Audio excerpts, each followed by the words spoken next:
JMC की praise the Lord. आप इस वीडियो को देखिए और बहुत सारे लोगों का यहाँ पे बातचीत की जा रही है कि किस तरह से धर्म बदल रहे हैं, ये बहुत सारी चीजें हो रही हैं। ठीक है, इसके बारे में जब आप सुनेंगे तो आप खुद सोचना भी है और बीच बीच में मैं आपको बताऊंगा भी कि किस तरह से चीजें अब हो रही हैं दुनिया के अंदर और हमें क्या करने की जरूरत है, क्योंकि लोगों को कुछ समझ नहीं है, लोग सोच नहीं रहे हैं, बिना सोचे पढ़े लिखे लोग बिना सोचे फालतू में कुछ भी बोले जा रहे, जो मुंह में आ रहा है वो बोल रहे हैं। आप इस वीडियो को ध्यान से पहले देखें और उसके बाद हम बात करते हैं।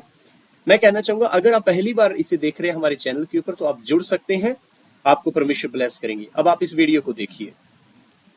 आसपास के घरों में जो हम 4-5 घरों में हमारे आसपास में परिवर्तन करा चुके हैं। हाँ, उम्मीद तो पूरा हो चुका है। जैसे हमारे घर में मेरे और पापा की और मम्मी का हो गया था, पर पापा को तो मैंने रोक लिया था और मैं दादी का निभाया। महिला है जिनको शायद धर्म परिवर्तन करवाने का प्रयास किया जा रहा था, क्या कहा था आपको? धर्म परिवर्तन करवाना चाह रहे थे, भाई आप इस तरह में आ जाओ, तो हमने बोला हमने नहीं आएंगे। फिर हमारे घर में खूब लड़ाई झगड़े, खूब बच्चों ने खूब करी। पहले भी हम धर्म परिवर्तन कर चुके, हम ईसा मसीह को मानते हैं और ईसा मसीह जिनको लालच देके धर्मांतरण कराते हैं और लालच दे के धर्मांतरण कराते हैं। कोई सबूत तो होगा किसी के पास, लालच किस चीज का है। और अभी तो रुकिए, आप देखिए थोड़ा सा आगे और भी लोग आएंगे जो हमारे हिंदू देवी देवताओं के बारे में गलत बातें बोल के और उनके खिलाफ इनको करते हैं और उनके आर्थिक पक्ष को जो है उसको टारगेट करके उनको कोई लालच दे दिया कि अगर आप हमारे साथ जुड़ेंगे तो हम आपको इस तरह से 10,000 रुपए 15,000 रुपए या जो भी उनकी 10-15 हजार ये मिलते कहाँ पे हैं 10-15 हजार? कोई हमें भी बताओ ना। जो मसीह लोग बेचारे इतनी गरीबी के अंदर जी रहे हैं, इतनी परेशानियों के अंदर जी रहे हैं, दुखों के अंदर है, कर्जे के नीचे हैं, बीमारियों के अंदर है, कोई उन्हें भी बताओ कि ये 10-15 हजार रुपए मिलते कहाँ पे हैं। आज तक जो लोग मसीह के अंदर है, कोई ऐसा शख्स होगा जिसको मिले होंगे तो उसके बारे में बताइए, दिखाइए ना भी इसको मिला है और सबूत दीजिए, प्रूफ करिए कि इनको पैसा मिला है धर्म बदलने के लिए। इसका मतलब जो भी बातें हो रही हैं कहीं ना कहीं हवा में बातें हो रही हैं, लोगों को समझ नहीं आ रहा क्या बोल रहे हैं। आगे आप देखते रहिए, आपको अलग अलग तरह के लोग मिलेंगे देखने को। आर्थिक जो व्यवस्था उनको दुरुस्त दे करके और हम खुद के साथ जोड़ने का प्रयास करते हैं, धर्म के बारे में भड़काने का प्रयास करते हैं। मनुष्यों के बीच आकाश के नीचे कोई दूसरा नाम नहीं दिया गया जिससे उद्धार संभव हो। संसार में तमाम देवी देवता, गुरु, महात्मा, संत, सन्यासी, पीर, पैगंबर, ज्ञानी, तत्वदर्शी आए, सबने ज्ञान बांटा, लेकिन यीशु ने अपना जान दिया है। यीशु मसीह क्रूस पर आपके पापों के लिए लहूलुहान हुआ है। जब तक आप परमेश्वर के वचन को नहीं पढ़ेंगे आप कदापि जान नहीं पाएंगे कि आप पापी हैं। रोमियो 3:23 कहता है सबने पाप किया। बड़े बड़े संत महात्मा मेरे पास आते कहते हमने पाप नहीं किया। हम तो महात्मा लोग हैं, हम तो ज्ञानी लोग हैं, हम तो शास्त्री और फरीसी लोग हैं, हमने कौन सा पाप किया है? तुम्हारी बाइबल में लिखा है सबने पाप किया है, तुम मानो ये तुम्हारी बाइबल है। लेकिन मैं परमेश्वर का धन्यवाद देता हूं कि परमेश्वर ने हमारे भारतीय बाप दादाओं से बातचीत की है और भारतीय संतों को आगाह किया है कि हम पापी हैं। पापम पापात्मा पाप कर्मा पाप समात्रा में पुंडरक्षाम सर्व पाप हरे हरे। अब आप जब ये देख रहे हैं इसको ध्यान से सुनना है, ठीक है, कि खास करके परमेश्वर लोगों के साथ बात करता है कि यीशु मसीह ने लोगों के लिए अपनी जान दी है। ये पवित्र कलाम बताता है, ठीक है, परमेश्वर प्रभु यीशु मसीह ने लोगों के लिए जान दी, उनके पापों की खातिर मारा गया और मुर्दों में से तीसरे दिन जी उठा है। आप इसे ध्यान से देखते रहिए। वैष्णव ब्राह्मण प्रार्थना मंत्र, परमेश्वर मैं पापी हूं और मैंने आपकी दृष्टि में पाप किया है। संत डोंगरे जी महाराज भागवत रईस में कहते हैं हर व्यक्ति ने जो इस स्थान पे है, जो इस पृथ्वी पर पैदा हुआ है, उसने मन और वचन और कर्म से पाप किया है। कोई नहीं कह सकता कि मैंने पाप नहीं किया। अस्तुमा सद्गमय तमसुमा ज्योतिर्गमय मृत्युमा अमृतगमय, हम सभी असत्य में थे। भारतीय दर्शन के 33 करोड़ देवी देवताओं के होने के बाद भी भारतीय दर्शन इस बात की प्रार्थना को पुकारा है हम असत्य में हैं, हमें सत्य में लेकर चलो। हम अंधकार में हैं, हमें ज्योति में लेकर चलो। हम मृत्यु में हैं, हमें अमर जीवन के लिए लेकर चलो। मैं आपको कल बता रहा था अर्जुन के अनुभव को, जब उसने श्री कृष्ण से कहा मैं पापी हूं और मेरे पाप को कौन छुड़ाएगा, मेरे पाप से कौन मेरी रक्षा करेगा। मैंने आपको बताया कि अर्जुन को श्री कृष्ण ने कहा तुम्हें शरणम गच्छ सर्व भावेन भारतम तत्व प्रसादनम प्रशासिति शाश्वतम। अर्जुन तुम उस परमेश्वर के पास जाओ जो तुम्हारे पापों को क्षमा करेगा। तुम्हारे पाप कौन क्षमा करेगा? वो परमेश्वर जिसके अनुग्रह से तुम्हारे पाप क्षमा होंगे। ऋग्वेद के 10वें मंडल 133-66 खंड को मैं आपके सामने रखता हूं।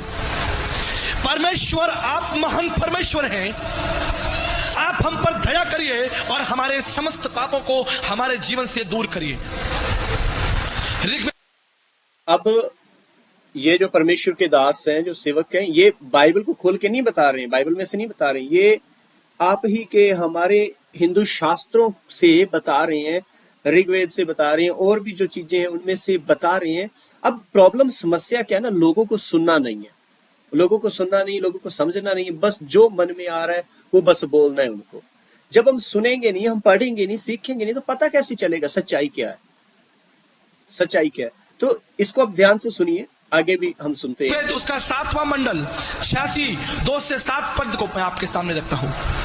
पाप ने हमको घेर लिया है, पाप ने हमको घेर लिया है, हमारी सहायता करिए, इस बंधन से हमें स्वतंत्र करिए। ऋग्वेद 7वां मंडल उसका 89-3 पद, परमेश्वर मुझ पर दया करिए, मुझे दंड मत दीजिए, मेरे पापों के लिए मुझे दंड मत दीजिए, मैंने पाप किया है आपकी दृष्टि में, मुझे दंड मत दीजिए। ऋग्वेद 7:89 में लिखा है, आपकी दया से मैं शुद्ध हो जाऊंगा, आपकी दया से मैं बच जाऊंगा। ऋग्वेद 5 अध्याय उसके 8 और 78 पद में लिखा है, इन समस्त पापों को मेरे जीवन से दूर कर दीजिए। भारतीय दर्शन के दार्शनिक और तत्वदर्शी लोग इस बात से मुकर नहीं रहे कि वो पापी हैं। हम सब ने पाप किया है। ऋग्वेद के 10वें मंडल 90 पद में लिखा है, स्वयं परमेश्वर इस पाप के बंधन को तोड़ने के लिए इस पृथ्वी पर देह रूप धारण करेगा, जो देह के रूप में प्रकट होकर स्वयं का बलिदान चढ़ा देगा। जब तक वो बलिदान नहीं चढ़ाया जाएगा तुम्हारे पाप क्षमा नहीं होंगे। जब हम न्याय के अधीन होते हैं तो दंड कर हमें चुकाना पड़ता है, दंड हमको देना पड़ता है जब न्याय हमारे ऊपर हावी हो जाता है।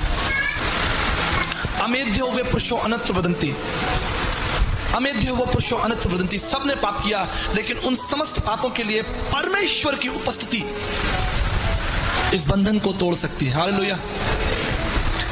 आप ध्यान दीजिए, संपूर्ण जीवन आप झूठ बोलते हैं, संपूर्ण जीवन आप व्यभिचार, लड़ाई झगड़ा, मारकाट, अपमान, बुराइयां, तमाम उन पापों को साधारण आप सोचते हैं कि मैं कोई पाप नहीं कर रहा हूं,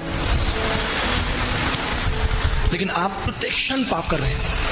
यहोवा परमेश्वर की दृष्टि में, चाहे आप माने ना माने, आप किसी भी जाति, समाज, कुल, भाषा, क्षेत्र, रंग रूप के क्यों ना हो, आप पाप के अधीन हैं।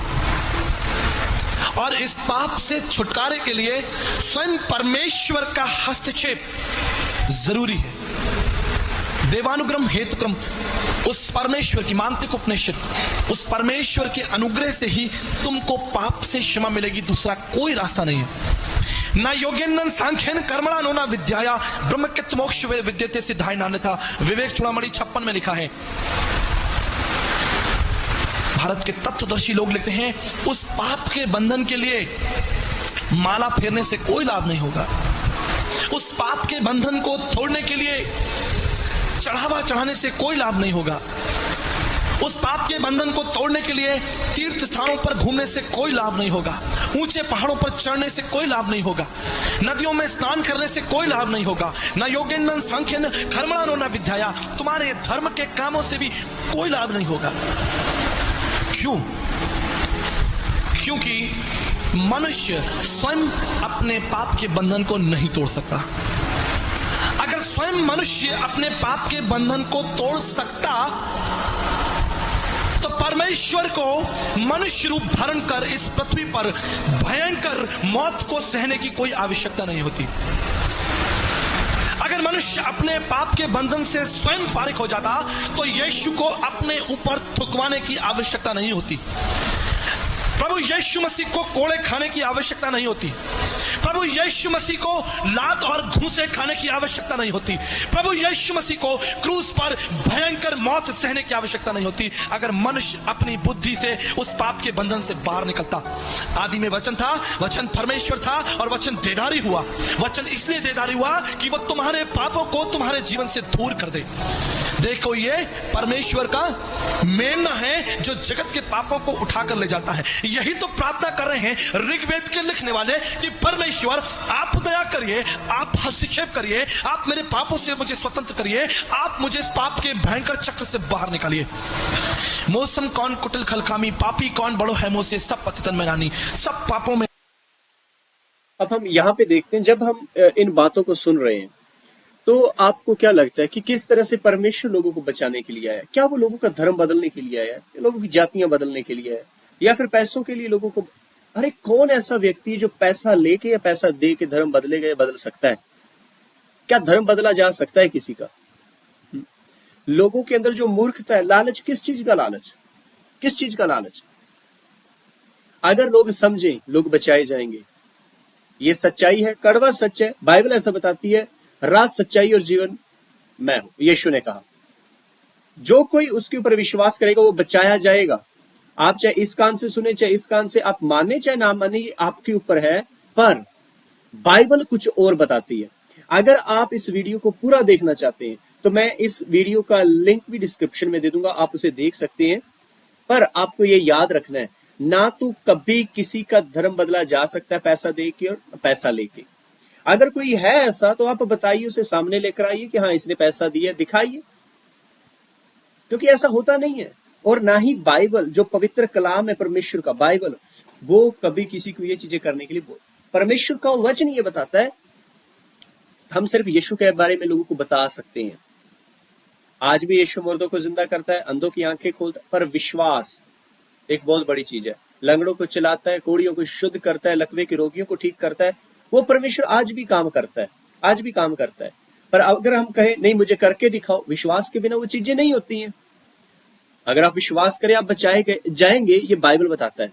इसलिए अगर कोई भी व्यक्ति ये दोष लगाता है कि धर्म बदल दिया, ये कर दिया, वो कर दिया, सबसे पहले आपको जांचने की जरूरत है, समझने की जरूरत है।